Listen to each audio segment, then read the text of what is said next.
El análisis de varianza de dos vías, también conocido como plan factorial con dos factores, es una herramienta básica para el estudio del efecto de uno o más factores, cada uno con dos o más niveles, sobre la media de una variable continua.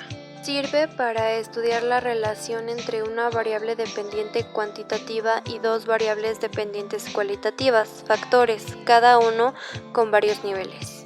La técnica de análisis de varianza ANOVA, también conocida como análisis factorial y desarrollada por Fisher en 1930, constituye la herramienta básica para el estudio del efecto de uno o más factores, cada uno con dos o más niveles, sobre la media de una variable continua. Esta técnica puede generalizarse también para estudiar los posibles efectos de los factores sobre la varianza de una variable. La hipótesis nula de la que parten los diferentes tipos de ANOVA es que la media de la variable estudiada es la misma en los diferentes grupos, en contraposición con la hipótesis alternativa de que al menos dos medias difieren de forma significativa. ANOVA permite compartir múltiples medias, pero lo hace mediante el estudio de las varianzas. El funcionamiento básico de una ANOVA consiste en calcular la media de cada uno de los grupos para a continuación comparar la varianza con estas medidas frente a la varianza promedio dentro de los grupos. Bajo la hipótesis nula de que las observaciones de los distintos grupos proceden toda la misma población, o sea que tienen la misma media y varianza, la varianza pondera entre grupos será la misma que la varianza promedio dentro de los grupos. Conforme las medias de los grupos estén alejadas unas de otras, la varianza entre las medias se incrementará y dejará de ser igual a la varianza promedio dentro de los grupos. Lo primero que se debe de hacer es generar una pregunta de investigación. Sin una buena pregunta de investigación resulta muy difícil diseñar y ejecutar un buen estudio. Hay que recordar que las pruebas estadísticas son pruebas de contraste de hipótesis, por lo cual se necesita forzosamente una pregunta de investigación, la cual va a derivar de una hipótesis para el análisis correspondiente. Para este tipo de prueba vamos a utilizar este ejemplo. Una investigadora está interesada en conocer si la depresión tiende a disminuir a partir de diferentes tipos de tratamiento. Después del enunciado se debe generar la hipótesis, la cual va a ser un argumento tentativo que hay que probar. Para escribir nuestra hipótesis vamos a necesitar el tipo de prueba, las palabras significativas, que en este caso nos vamos a referir a la significancia P, probabilidad, para saber si los resultados que vamos obteniendo se deben o no se deben a cuestiones del azar.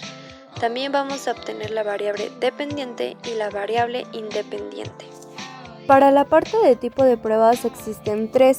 Puede ser de diferencias, de relación o predicción. En nuestro caso corresponde a la de tipo de diferencias, ya que tiene el tipo de prueba las palabras significativas de la variable dependiente y la variable independiente. Se tiene que hacer un segundo enunciado de hipótesis. En la primera hipótesis quedaría: no existen diferencias significativas en el nivel de depresión reportado por los pacientes dependiendo si han recibido algún tipo de tratamiento.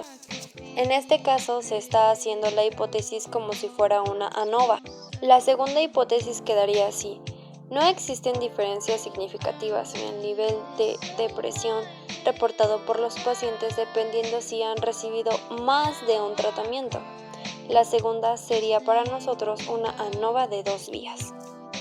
Si no se entiende muy bien, lo explico. En la primera hipótesis solo interviene una variable independiente. En la segunda intervienen dos o más variables independientes, interactuando en el mismo momento. La prueba de hipótesis de diferencia se divide en dos, cuando es al mismo grupo o cuando es a diferentes grupos. En este caso vamos a utilizar a diferentes grupos, el cual también se divide, y en el siguiente gráfico se muestran cuáles son los tipos de prueba que se pueden utilizar en cada uno. En este estudio nosotros utilizaremos la prueba para más de dos grupos. Este también se subdivide y en el siguiente gráfico se muestran cuáles son las pruebas que se utilizan para cada uno.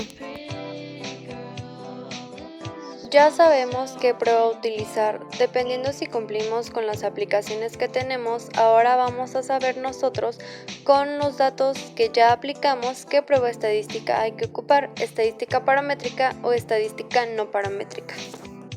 En el siguiente cuadro se muestran cada una de las especificaciones que debe tener la estadística paramétrica y la estadística no paramétrica. Se escoge dependiendo si se cumplen con los criterios que se marcan en el diagrama. En este caso sí cumplimos con los demás supuestos, excepto por la distribución normal, pero aún así es estadística paramétrica. También se calcula el tamaño del efecto, que es el grado de que la hipótesis nula es falsa. Y bueno, de mi parte esto sería todo. Espero que les haya gustado mucho el video y que la información les haya servido. Gracias por su atención. Hasta pronto.